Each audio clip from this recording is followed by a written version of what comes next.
This really struck me because it was out of his learning about the way he tackled his learning that he gained the most and consequently applied himself much better to future assignments. And it's this kind of teaching and learning that I believe makes questioning and inquiry-based learning so powerful for children. Hello and welcome to Blooming Curious, the podcast that's all about nurturing that natural curiosity in our early years kids and students. I'm Edwina, your host from the Ed's Lessons blog, a passionate advocate for play and inquiry, and on a mission to keep children curious and questioning. The days of talk and chalk are over. We're diving into the world of integrated, inquiry and nature-based learning and exploring the strategies that create lifelong learners.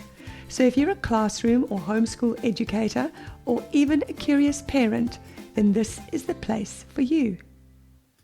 Some studies show 4-year-olds ask as many as 200 to 300 questions a day. Warren Berger, author of A More Beautiful Question, says that kids ask an average of 40,000 questions between the ages of 2 and 5. But he also found that over the next couple of years, as kids go to school, the number of questions they ask declines. My reading suggests that toddlers ask the most questions, and we adults ask the very least, at around 20 a day, depending on our jobs. And mothers, of course, ask the most at around 100 a day. I would argue, though, that those questions probably aren't very deep, but rather things like, have you got your lunch? Have you brushed your teeth? Have you finished? Have you done your homework? Questions are the foundation of all learning. Scientists ask questions all the time. They ask things like, what will happen if? These are the types of questions that get the old juices flowing. Now, as educators, the questions we ask students allow us to access their understanding, where the gaps are and the misconceptions in their learning and in their knowledge. And then the idea is to use those misunderstandings or those gaps in their knowledge to drive our planning and the learning experiences to help those kids fill those gaps. Questions also help us to determine during reflection if we've met our intentions, whether or not our lessons were successful, and where we can improve and where we can capitalize. But questions, most importantly, drive learning and curiosity. Think about it for a moment. If no one ever asked you a question, what would go through your head? It's the questions we ask ourselves and others that drive knowledge or the pursuit of knowledge, or even just get us thinking. Inquiry-based learning centers around questioning. If you listened to last week's episode with Jessica Vance, you would have noticed just how her language is peppered with questions. Questions form the basis of any inquiry classroom. Those questions drive the inquiry process, and through the inquiry process, we uncover the answers to questions. Questions that drive curiosity and the uncovering of knowledge and understanding are not those little simple ones. They require us to go deep and to look for answers. They're not shallow, to which the answers can easily be found. Things like, when was the light bulb invented? Or who invented electricity? These are just easy to look up and find the answer. But questions like, why do you think leaves change color in autumn? Or how does water get to our homes and out of our taps or faucets, for those of you in the US? Those require some digging to find the answers. Now, you might like to follow Blooming Curious because in next week's episode, I'll chat about the strategies to record children's wanderings and understanding. So you'll not want to miss out on that because I'll cover some interesting hands-on strategies. So you would have noticed then that those questions I just asked started with why and how. They are more like the types of questions we want to ask in an inquiry classroom, or they might be the types of questions that we want to use to get kids thinking. Then there are the what if and the I wonder questions that are great catalysts for creative thinking and for problem solving.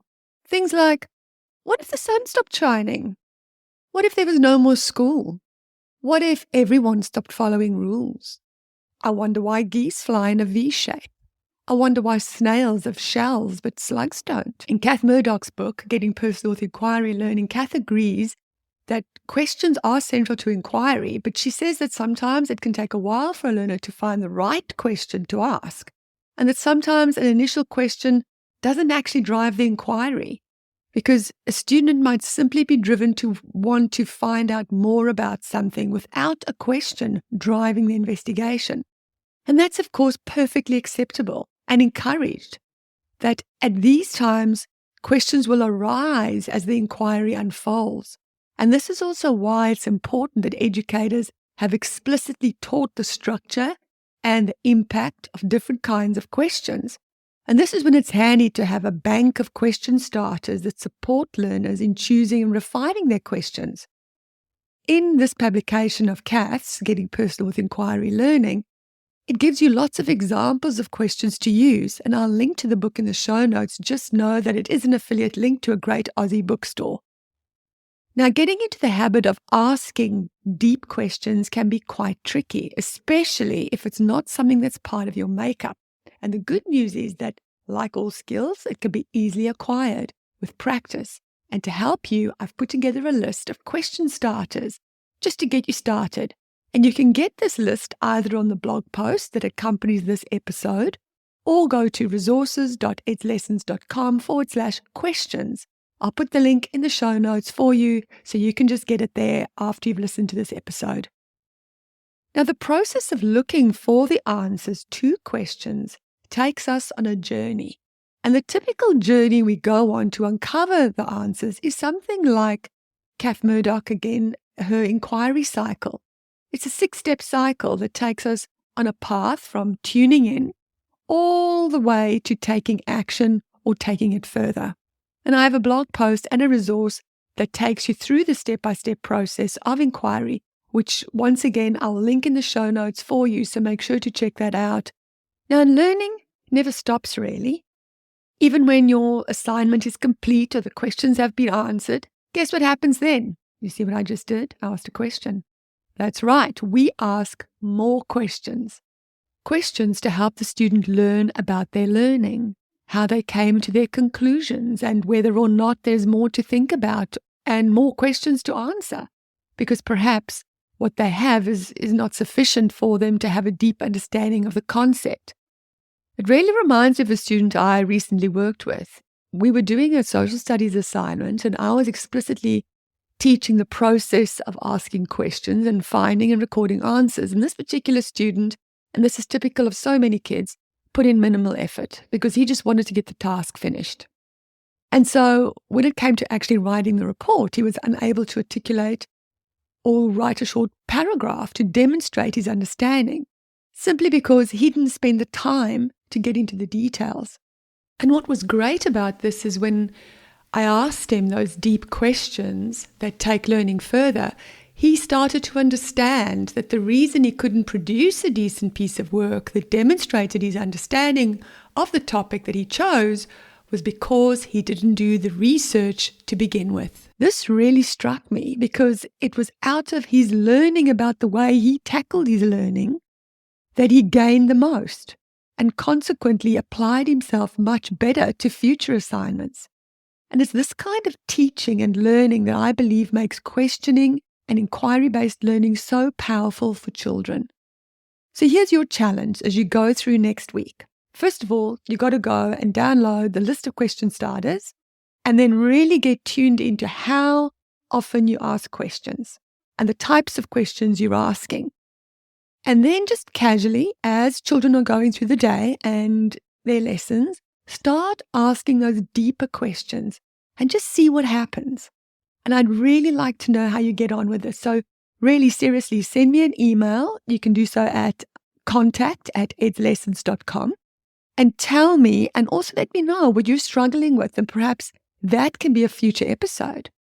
But all learning starts with curiosity. And I've got a free guide for you how to encourage natural curiosity. And you can download that from edslessons.com and see how you can nurture curiosity just in your everyday activities. And in fact, there's some question starters in that free e-guide too. Now, guys, I just want to thank you all for listening. It really means the world to me that you chose to listen to this podcast out of all the thousands out there. So thank you so much. Your ongoing support really keeps me going. And if any part of today's episode resonated with you or you found something useful, then please tap on the share button and share it with a friend or a colleague. And I'd really appreciate it so much if you left a review, because that'll help push this podcast higher up the charts and so more people will find it. And by the way, to leave a review can be quite tricky. You have to go to the show where you can see the list of all the episodes, then scroll all the way down to the bottom and then click where it says write a review. That's what it looks like on Apple anyway, and it's probably quite similar on the other podcast platforms. And if you would like more strategies and insights just like these delivered to your inbox, then you should subscribe to my free weekly newsletter, Get Curious, and get on my mailing list. My subscribers get access to all the juicy bits and insider information. So go get curious by signing up at resources.edslessons.com/get curious. And I'll link that in the show notes too. And with all that, I'll love and leave you until next week. And until then, remember, stay blooming curious and ask questions.